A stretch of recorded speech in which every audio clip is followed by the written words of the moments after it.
کراچی کے ٹھگ کی 12ویں قسط کے ساتھ حاضر ہوں۔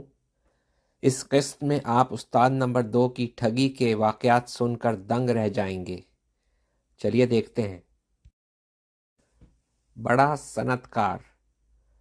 وہ ایک لمحے کے لیے رکے تو میں نے لقمہ دیا۔ پھر کیا ہوتا ہے؟ پھر یہ ہوتا ہے، انہوں نے لقمہ چباتے ہوئے کہا، لائل پور یا ملتان کا ایک بڑا صنعت کار اپنے سیکرٹری اور ملازمین کے ساتھ کراچی آتا ہے۔ یہاں وہ ایک بڑے ہوٹل میں ٹھہرتا ہے۔ اس کی اکلوتی بیٹی انگلینڈ سے تعلیم ختم کر کے 4 ماہ بعد واپس آنے والی ہوتی ہے۔ واپسی میں وہ کراچی میں مستقل قیام کرنا چاہتی ہے۔ اس کے لیے وہ 1500 گز کے پلاٹ پر تعمیر کیے جانے والے بنگلے کا نقشہ وہیں سے بنوا کے بھیجتی ہے اور ضد کرتی ہے کہ اس کی واپسی تک بنگلہ ہر طرح رہائش کے لیے تیار ہو جائے۔ صنعت کار پلاٹ خرید لیتا ہے، لیکن اب اسے ایک ایسے قابل اعتماد ٹھیکیدار کی ضرورت ہوتی ہے جو نقشے کے عین مطابق بنگلہ تعمیر کر دے، مگر 4 ماہ سے 3 دن قبل۔ اس کا سیکرٹری مطلوبہ معیار کے ٹھیکیدار کی تلاش میں زیر تعمیر پلاٹوں کے چکر کاٹتا ہے۔ بالآخر اسے ایک معتبر اور مشہور ٹھیکیدار مل جاتا ہے۔ سیکرٹری اس ٹھیکیدار کو ساتھ لے کر اپنے مالک کے پاس آتا ہے۔ پلاٹ کی ملکیت کے کاغذات اور بنگلے کا نقشہ دیکھنے کے بعد ٹھیکیدار اسے 4 ماہ سے 1 ہفتہ قبل تیار کر دینے کا وعدہ کرتا ہے۔ ٹھیکے کی رقم 3 لاکھ سے زیادہ ٹھہرتی ہے، جو خاصی زائد ہوتی ہے، مگر صنعت کار اسے منظور کر لیتا ہے۔ دوسرے دن باقاعدہ معاہدہ تیار ہو جاتا ہے۔ صنعت کار اور ٹھیکیدار اس پر دستخط کر دیتے ہیں۔ معاہدے کے مطابق صنعت کار مختلف تاریخوں میں کیش ہونے والے 3 چیک ٹھیکیدار کو دے دیتا ہے، جن کی مجموعی رقم ٹھیکے کے معاہدے کے مطابق ہوتی ہے۔ عین اسی لمحے صنعت کار ٹھیکیدار سے نقد ضمانت کا مطالبہ کرتا ہے۔ سارا کام حسب منشا اور منفعت بخش محسوس کر کے ٹھیکیدار فوراً اس پر راضی ہو جاتا ہے۔ 50,000 سے شروع ہو کر 30,000 پر بات طے ہو جاتی ہے۔ دوسرے دن ٹھیکیدار خوشی خوشی 30,000 روپے نقد لے کر پہنچ جاتا ہے۔ صنعت کار کا سیکرٹری یہ رقم لے کر اسے چیک، متعلقہ کاغذات اور نقشہ وغیرہ دے دیتا ہے۔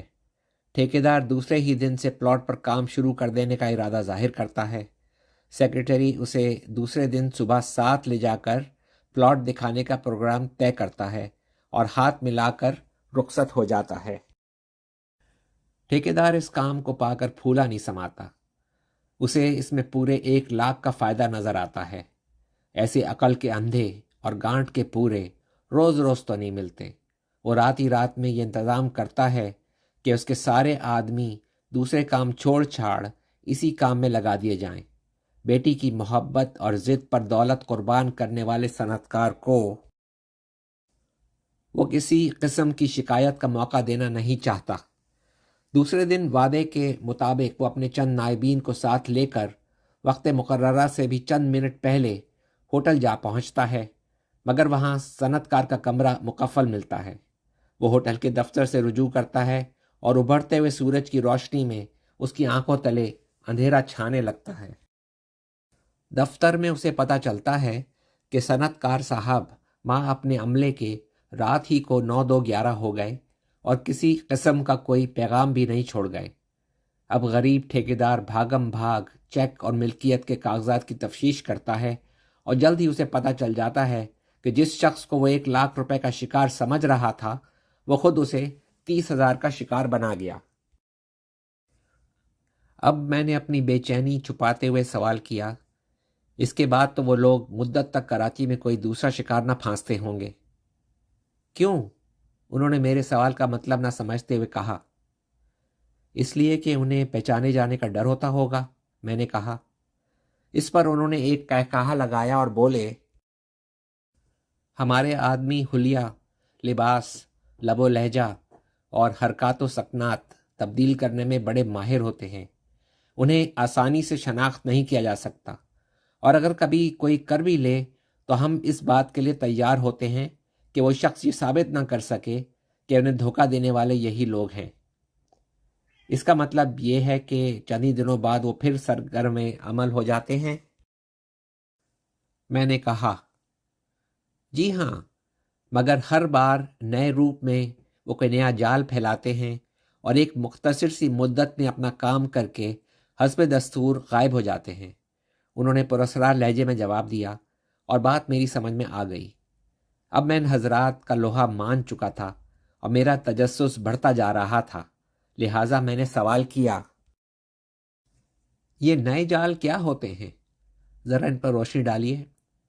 وہ مختلف قسم کے ہوتے ہیں، انہوں نے کہا۔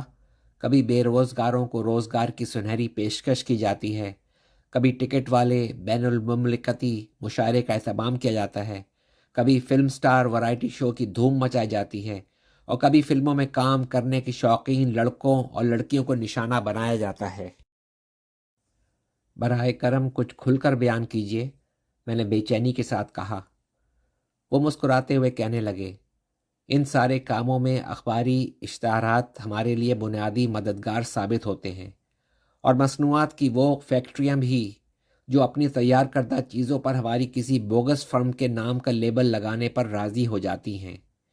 یہ کہہ کر انہوں نے گھڑی دیکھی، پھر اطمینان کے ساتھ کہنے لگے، کسی نام سے عارضی مدت کے لیے ڈاک خانے کا ایک پوسٹ باکس الاٹ کرا لیا جاتا ہے، جس کے حوالے سے اخبارات میں اشتہارات شائع کرائے جاتے ہیں۔ مضمون کچھ اس قسم کا ہوتا ہے: بے روزگاری کے لیے نادر موقع، ہماری فرم کو پڑھے لکھے، محنتی اور ایماندار آدمیوں کی فوری ضرورت ہے۔ تنخواہ برانچ مینیجر 600 روپے، سیلز مین 400 روپے، کلرک 250 روپے۔ ہاتھ کی لکھی ہوئی درخواست جلد بھیجیے۔ پتہ international bluff corporation, post box number فلاں، کراچی۔ یہ اشتہار شائع ہونے کے دوسرے ہی دن سے درخواستوں کی بھرمار شروع ہو جاتی ہے۔ کوئی برانچ مینیجر کی اسامی کا امیدوار بنتا ہے، کوئی سیلز مین کی، اور کوئی خود کو کلرکی کے لیے پیش کرتا ہے۔ درجنوں درخواست دہندہ تینوں عہدوں میں سے کوئی بھی ایک دیے جانے کی استدعا کرتے ہیں۔ کچھ اپنی تعلیمی قابلیت کی برتری جتاتے ہیں، کچھ اپنے عالی خاندان ہونے کا رعب جماتے ہیں، اور کچھ اپنی تندرستی، نوجوانی اور جفا کشی کو مثالی قرار دیتے ہیں۔ ہر درخواست دہندہ کو پہلے سے تیار کردہ سائیکلوسٹائل کیا ہوا خط جواب میں بھیج دیا جاتا ہے۔ اس خط کا مضمون اس طرح ہوتا ہے: آپ کو یہ جان کر خوشی ہوگی کہ دوسرے کتنے ہی امیدواروں کے مقابلے میں آپ کی درخواست منظور کرنے کا فیصلہ کیا گیا ہے۔ آپ کی غیر معمولی صلاحیت کا اندازہ کرتے ہوئے آپ کو تینوں عہدوں کے لیے موزوں خیال کیا گیا ہے۔ اب آپ ان میں سے جو بھی عہدہ پسند کریں، اس کے لیے ایک نئی درخواست بواپسی ڈاک بھیج دیں۔ یہ بھی خیال رکھیے گا کہ ہر عہدیدار کو اس کی حیثیت کے مطابق مالی لین دین کی ذمہ داری سنبھالنی پڑتی ہے۔ نقد روپیہ یا فرم کی قیمتی اشیاء اس کی تحویل میں رہتی ہیں۔ چنانچہ ہر اسامی کے امیدوار کے لیے نقد زر ضمانت جمع کرانا لازمی قرار دیا گیا ہے۔